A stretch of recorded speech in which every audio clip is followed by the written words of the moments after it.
Hello guys! Magandang hapon sa inyong lahat. This is your guest Mama sa Greek channel, a faith healer o Zomatarer. So ngayong hapon na to, tignan natin sabihin sa iyo ng ating mga gabay. So this is a weekly gabay for the month of April 22 hanggang April 28 for the sign of Sagittarius. So Sagi, welcome sa my channel. Ano kayang messages, advices, and spirit guides ang ating masasagap for today's video? Kanino kayang energy or kaganapan sa buhay ng mga Sagittarius ang ating mahagilap? So guys, this reading is a general reading lamang, hindi lahat makaka-resonate. Kunin lamang po makaka-relate sa inyo. And comment down below kung kaninong energy ang ating nasagap. And don't forget to like and subscribe my channel and notification bell for more videos update ko. Maraming salamat po sa mga walang sawang pagsuporta sa aking channel, lalong-lalo na ang hindi nag-skip ng ads. Naway pagpalain kayo ng Diyos at may kapalisiksik liglig nag-uumapaw na biyayang manumbalik sa inyo. So let's see guys, what is the messages advice ng ating expert for the sign of Sagittarius? So let's see and watch this. Ano kaya kaganapan sa buhay ng mga Sagittarius ang ating mga gila?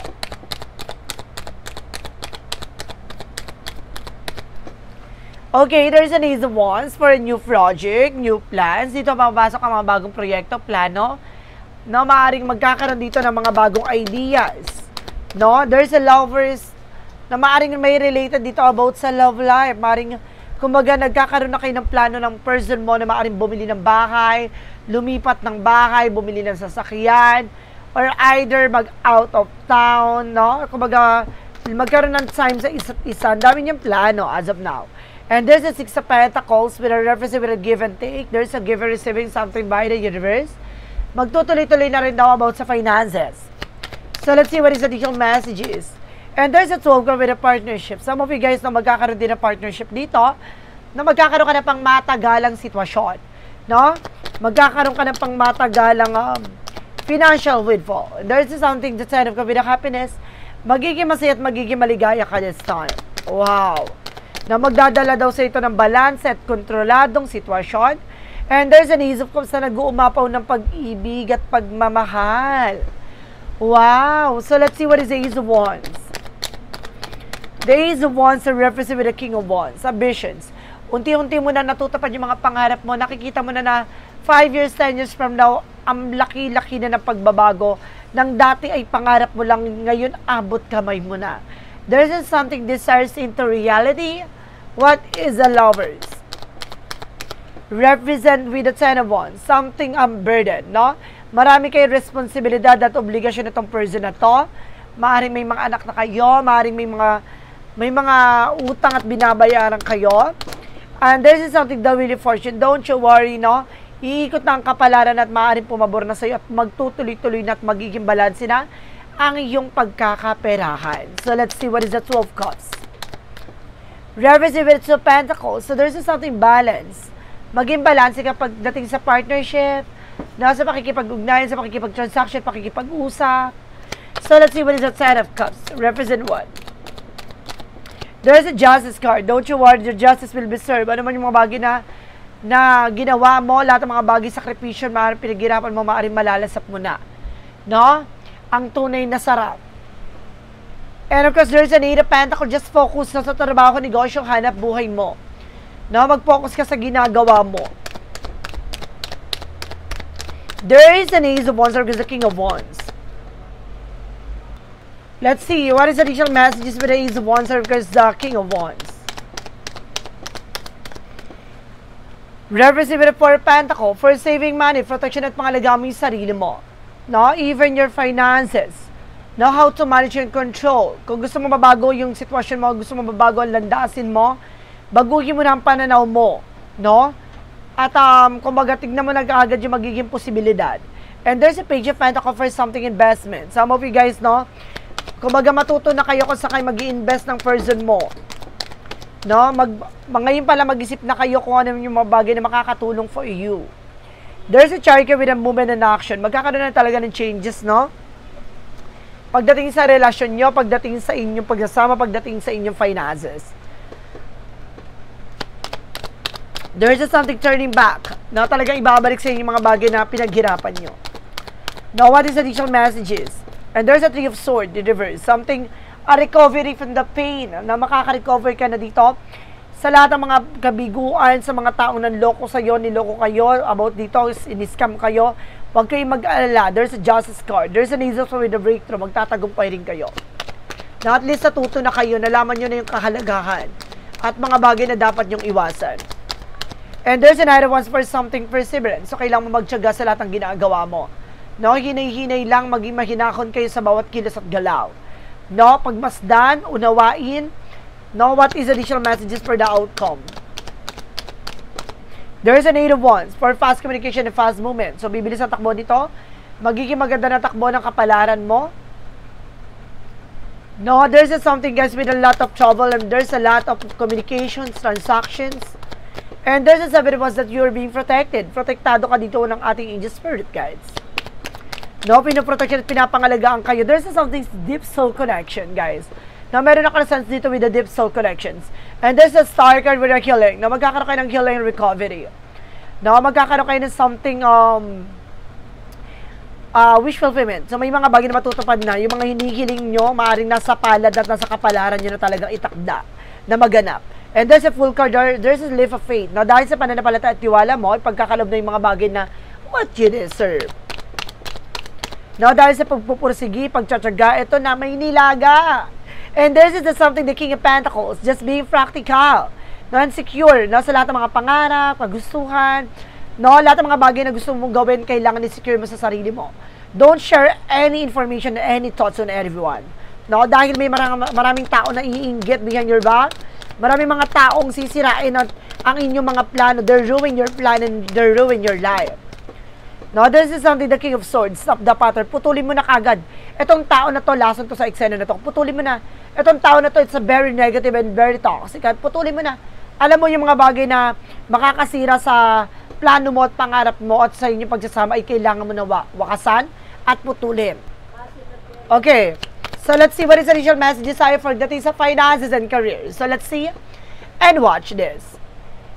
Finances and career represent what? There's a Ten of Swords, no more sabotage in reverse. So, there's a something Ten of Swords in reverse. Sinasabi din na wala ng taong sasabotahin sa'yo. Wala ng mga taong lilin lang at tatraidor sa'yo. No, there's something na narap kasi maraming offer na paparating dating sa finances. No, hindi ka na kasi mabubudol lang basta-basta. Di ba? Hindi ka na kagad malilin lang ng nino man, agad-agad. Kasi nadala ka na. There's a Two of Swords. No, nagkaroon na ng decision dito. Na mas maliwanag pa sa hangin at sa tubig yung mga decision mo. No, and this is something the Page of Cups by intuition. Makikinig ka sa gut feeling mo. Makikinig ka sa something vibrations mo. Sa inner voice mo. And of course, guys, there's something that Knight of Wands for slow down. No, kailangan mo maging mahinahon. Slow and steady. At the same time, there's something the Five of Pentacles. No, maging mahinahon ka pagdating sa finances. Know how to spend your money. Matuto ka at maging wise ka na. No? Kasi nangyari dito, maaring naabuso ka, no? Nilinlang ka. So, let's see what is the additional messages pagdating sa love life. So, pagdating sa buhay pag-ibig, there's a Temperance with a perfect timing. So, this is the moment, guys, no? Unti-unti nang hihilom, no? Gagaling sa iyong mga karamdaman. And there's a Two of Wands by choices, no? Pipili mo yung mga taong pagkakatiwalaan mo. Lalo-lalo na pagdating sa love life. And there's a Page of Swords, no? There's a spying looking, watching at you. No, marami sumusubaybay sa'yo, and then other side, no? Kailangan mo munang kilalanin, getting to know each other. And this is something magician. This is into reality. Wow, there's something manifestation. No, kung makukuha mo yung mga bagay na gusto mo, kailangan mo pa rin ng sipag at tiyaga. Dapat paniniwala at fighting spirit sa sarili mo. Diba? The more na confident ka, the more na gusto mo yung ginagawa mo, mag-unfold yan naturally. And there's a Six of Cups. No, there's something a past person na maaaring bumalik sa'yo. No? Or either this is something a past situation na maaaring bumalik, kaya mag-ingat ka sa mga bawat at kilos galaw na may kinalaman with the Ace of Pentacles. There's something a big shot and big money coming in for you. May malaking oportunidad na papasok dito, no? Na may kinalaman din sa love life and career. So, let's see what is additional messages about sa kalusugan mo.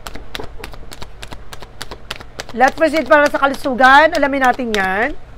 And there's a Queen of Wands, no? Alisin mo yung takot at pangamba mo. No, nagpa-palpitate ka dahil yung kaba na ninenervyos ka. No, there's a Three of Cups, no? Alisin mo yung mga alak-alak muna, ha? Hindi ko nagugustuhan yung nakikita kong alak dito kasi baka maatakihin ka nang hindi mo alam, ng biglaan. No, there's something the High Priestess with an unexpected moment. Sabi ko na nga, be. No, magkakaroon ng unexpected moment dito. There's a Three of Wands. No, yung hinihintay mo resulta darating na. Makakaalis ka na. There's a Tower moment for major changes. No, malaki din pagbabago na magaganap pagdating sa kalusugan mo. No, there's a Hermit card na may kinalaman about sa spirituality. Ibig sabihin nito, may gumagawa rin sa'yo dito para magkasakit ka. No, para kung ano maranasan at maramdaman mo. Okay, let's see what is the magical fairy messages.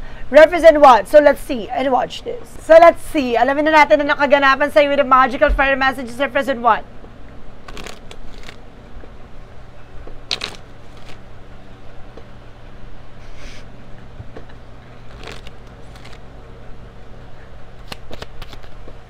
So let's see. What is the magical fairy messages? Represent what?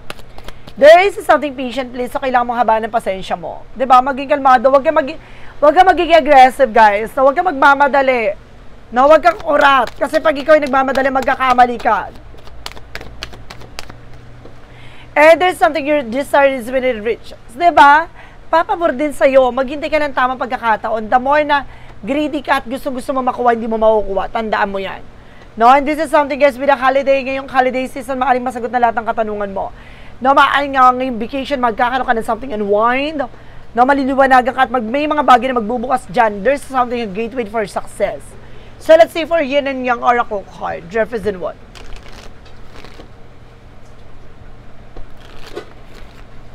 For Yin and Yang Oracle card, represent what?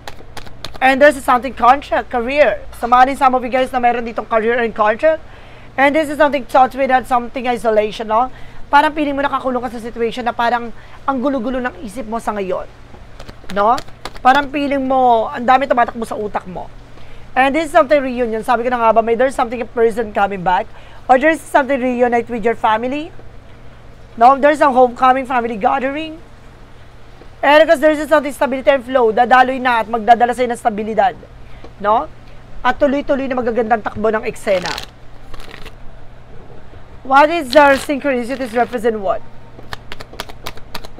And there's something, incantations na mag-ingat ka sa mga sasabihin mo dahil nakakarating to sa mga taong naiinggit sa'yo, no? And because may mga taong naninira dito. There's an imaginations, no? Palawakin mo yung imaginations, no? Kailangan mong mag-isip ng mga bagay na makakatulong for you. And this is something resilience, no? Resilience, sorry. There's something resilience, kailangan mo magtiyaga sa ginagawa mo, no? Yayabong ka. Uunlad at uunlad ka. Maniwala ka sa sarili mo. With a romance angel for a mystic love oracle deck, represent what? Represent, guys, with a soulmate connection. So, some of you guys know, soulmate kayo na person mo. There is something everlasting promises. Wow. And there's an enemy, I told you. There's a watcher back. No, maraming sumusubaybay sa'yo, maraming inggitera sa inyong relasyon. No, maraming mga plastikada, and there's a legal matter. Some of you may legal pang usapan dito. Some of you nagkaroon pa ng separations, annulment. No? So, let's see what lies within the hidden future. Ano yung mga bagay na nakatago dito sa hinaharap mo? And there's something getting a room. So, some of you guys, no? Kumbaga, ang trabaho mo ay nasa hotel, may business ka, or nasa isang, kumbaga, OFW, no? DH ka. So, let's see what is angel's number represent what. And there's a 1330 for the starting fresh. So, magsisimula ka na panibagong eksena. Step out of your comfort zone. You are about to create something meaningful. All about your skills and talent will bring your potential profits. Build up your confidence, trust in your decision. So, kailangan mo magtiwala sa decision mo. Magtiwala ka sa sarili mo. Na magsisimula ka ulit, makakapagsimula ka ulit. Kailangan mo pakawalan yung takot at pangamba mo. Diba? Kailangan palaban ka. Naalisin mo yung takot at pangamba mo. There's something many choices. Na pagdating sa money matter, maraming mga oportunidad na papasok pa dito. Huwag mong i-close yung chapter sa buhay mo dyan sa eksena na yan na hindi mo nakukuha. Bagkos kailangan mong mananampalataya na magtiwala sa Kanya na kaya hindi mo nakukuha isang bagay kasi may purpose ang ating Panginoon. For the shadow work, service, and what? For the shadow work, service, and the close-minded. So see, openness and receptivity. And I'm willing to consider other perspective or entertain new ideas. Be more open. So, kailangan maging open ka for new possibilities. No, mag-open ka sa mga ideas and of course, mga approach ng ibang tao, lalo-lalo na yung mga gusto nilang sabihin sa'yo na makakatulong for you for your growth and expansion. Diba, minsan kasi, ayaw natin na tumanggap ng mga opinion, ayaw natin tumanggap na may mga sinasabi ibang tao sa atin. No, pero may mga bagay dyan in the other side na nakakatulong din minsan yung sinasabi nila para mas lalo natin malaman yung pagkakamali natin, no, yung mga, no, akala natin tama, no, doon natin makikita kung paano natin palalaguin, no, pagyayabuhin ang sarili natin. No, what is a clarifying for love situation? There is something flirting heart. Your passion lead you to the love you desire. So see, yung pagmamahal, yung talagang kagustuhan mo, no, na makuha yung mga bagay o pagmamahal, makukuha mo yan. Huwag ka mag-alala. No? Deserve mong mahalin at deserve mong magmahal. And this is something clarifying for life situation.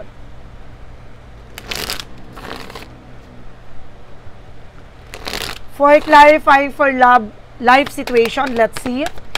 Okay, so of course, eto guys before anything else, don't forget mag-isip na kayo ng questions nyo mamaya with a pick a card, yes or no. Doon natin malalaman kung napanood nyo hanggang dulo ang reading nyo to, comment nyo kung anong number na napili nyo, 1, 2, or 3. There's something, pick a card. Okay, pumili na kayo na sagot nyo doon mamaya. Then of course, mag-isip muna kayo ng questions nyo for a meantime. And there's a seek the clarity na unti-unti mo na makikita ang kaliwanagan sa puso't isip mo, lalo-lalo na sa personal na pagpapalago sa sarili mo.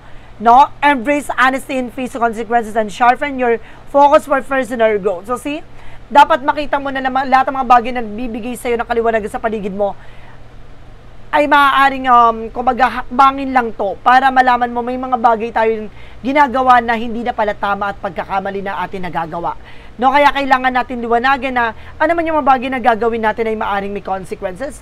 Lahat ng mga bagay na gagawin natin may impact sa atin. Kaya kailangan mas maliwanag, ayusin natin na maayos at wasto ang ating ginagawa. No, titignan natin na kagad yung magiging kalalabasan ng bawat desisyon. And there is a rising flames, no? Let your passion guide you to the fulfilling purpose meant for you. Diba? Kung baga sinasabi sa'yo dito, gawin mo yung mga bagay na makakapagpasaya sa'yo para daling ka sa kung ano ba talaga yung hangarin or kagustuhan mo or yung mga bagay na karapat-dapat para sa'yo. Minsan kasi may mga bagay tayo na pinipilit natin kahit na hindi natin gusto. Diba? So, ibig sabihin nito, alagaan mo, tanggapin mo, mahalin mo yung bawat ginagawa mo. Kung ngayong bagay na yung karapat-dapat sa iyong pagkakaloob sa iyo. What is the part of the light represent what? What is the part of the light represent what? Sparkle. Diba? Magniningning ka talaga. Magniningning at gaganda at babaguhin yung dating ikaw. I transform fear into the strength and release doubt from my mind.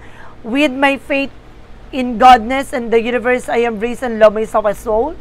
Discovering the light and shine with me. Everything challenges becomes an opportunity to step in the right power. Radiate by brilliance of true self. So see, kumbaga sa'yo mismo, malalaman mo ang kahulugan ng sarili mo. No, babaguhin mo yung pananaw mo sa sarili mo, babaguhin mo ang katangian, yung mga bagay na pagkakamali mo, kamalian mo, kabiguan mo, tatanggapin mo yun hanggang sa magningning yan. At maging lahat ng mga sakripisyo, sakit, mga paghihirap, mga disappointment, magsisilbing kalakasan mo yan at the end of that time. So let's see what is a yes or no. Pick a card. Let's proceed na tayo with the number 1. Mag-isip na kayo ng questions, guys, ha? Okay. Let's proceed tayo with the number 1. And this is something, yes, no? Stoke your passion, heart, desire, blooming. So, see, kung tututukan mo, kung mag-i-stick kasi sa bagay na gusto mo, lalago at lalago ka. Basta nanggagaling sa puso mo. No? Na gusto mo yung ginagawa mo, diyan ka yayabong, diyan ka uunlad, diyan ka lalakas. And with, of course, with the number 2, there is something, yes, again, golden opportunity clouds lifting clear skies, no? Maraming mga oportunidad na darating sa'yo, no? Dadaling ka nito sa mas maliwanag at mas maayos na pamamaraan at mas maayos na kalagayan. So, kaya kailangan mo magtiwala with a yes. And there's a no with a feeling out of the sync, not compatible with you. Huwag mo nang ipilit yung mga bagay na hindi karapat-dapat sa'yo. Yung mga bagay na hindi ka swak dyan, huwag mo nang ipilit. Masasaktan ka lang, mahihirapan ka lang. Para kang pumasok sa isang bagay na hindi mo compatible yung size, no? Masakit, mahirap, no? Ganun yung mga bagay na mararanasan mo. Pag pinagpilitan mo, lalo ka mahihirapan at the end of the time. So guys, this is a weekly gabay for the month of April 22 hanggang April 28 for the sign off. Sagittarius. So, Sagi, maraming salamat for this wonderful reading. So, once again, this reading is a general reading naman.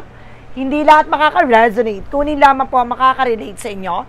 And comment down below kung kaninong energy ang ating nasagap. Because don't forget to like and subscribe my channel and hit notification bell for more videos of Because maraming salamat po.